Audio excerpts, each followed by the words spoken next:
Hello students, just another example of a style of game that you might want to consider. This is a breakout style game, which is one of those ball bouncing where you break the bricks. Fairly simple game in concept, and I just thought I'd give you a template that you might want to use as a starting point for this as well. So the template that you'll be able to download from Schoolbox is this one here. Now I've included a README script as well, so important information for you to look at. The first thing is that this is heavily drawn from a YouTube video by RH Game Dev, with the link is here. So most of this initially was taken from his tutorial video. I also borrowed an idea called a signal bus from a article. The article's listed here if you'd like to, and I'll explain a little bit about that in the process. So it basically consists of a few different scripts. The main script, which is the game script, or the script scene, I should say, sorry. We've got a wall and roof, which really are just to give walls and roofs for it to bounce off by itself. The play itself, which is the paddle, the ball that's bouncing, and a brick. Okay, each of these items, so if we look at the main, you can see there's the player scene, the ball scene, the walls, and the roof up at the top, of course. We also have a score label there for you.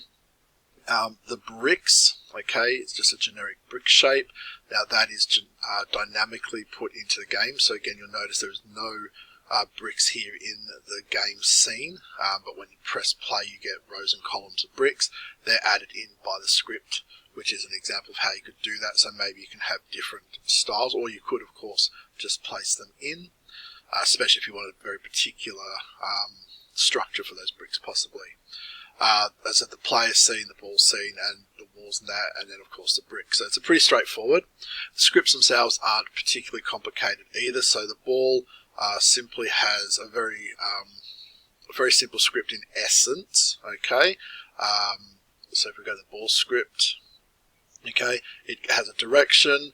It sets up a random value here just to set the direction to start with. You'll notice when the game begins, it sort of shoots off a little bit left, right, or center. We have a physics process collision. Okay, so really most of this is these three lines here for the most part, okay, which works out how it bounces off the wall.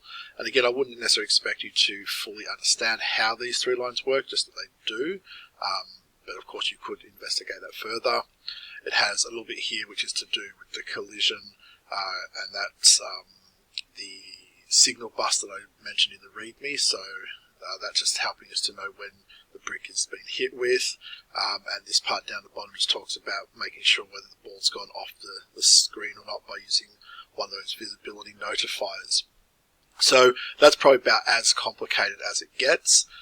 The brick itself really has hardly anything. It simply has a hit value, hit function to emit that signal when it's being destroyed and to actually destroy it, and also a score value. So very, very simple there. The player itself has a very simple just function to move it to a given position, a position that's passed in, so super simple. The signal bus is really just to set that signal up, and that's done as one of those singletons, which is auto-loaded. So something that you may not be super familiar with, but when we go to project settings, and we have the auto-load, having one of those scripts loaded in automatically so that it can be accessed everywhere. So that's how we use that signal bus. But again, maybe have a read of that article up the top if you like. And then of course the main scene that sort of controls everything. Now again, it's probably one of the more complicated scripts, but it's not particularly in itself.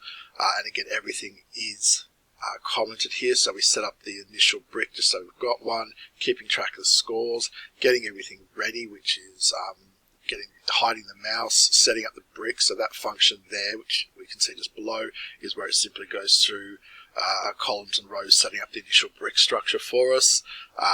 Connecting our signal bus. Again, if you haven't done much more with signals, you might want to have a bit more of a look at that, but it basically just means that we can respond to this signal from the main script, and setting up our score.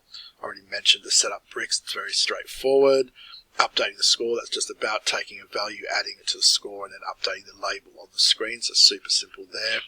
Player inputs, this first input here is just looking at the mouse movement and then sending that position to that player's move which of course moves the player with the mouse.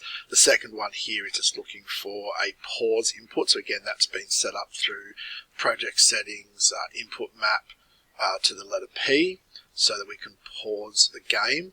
So again, fairly straightforward when you look at it, and again, it is fully commented.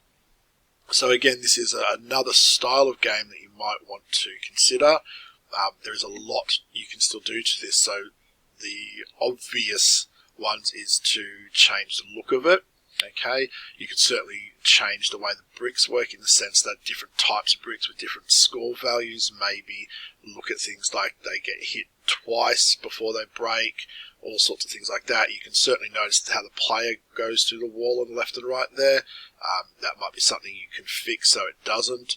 You might be able to do pickups, so when a brick breaks, it drops something down. If the player collects it, they get power-ups, whether that's wider paddles, whether that's weapons that can shoot bricks as well. There's so many things that these types of games can do.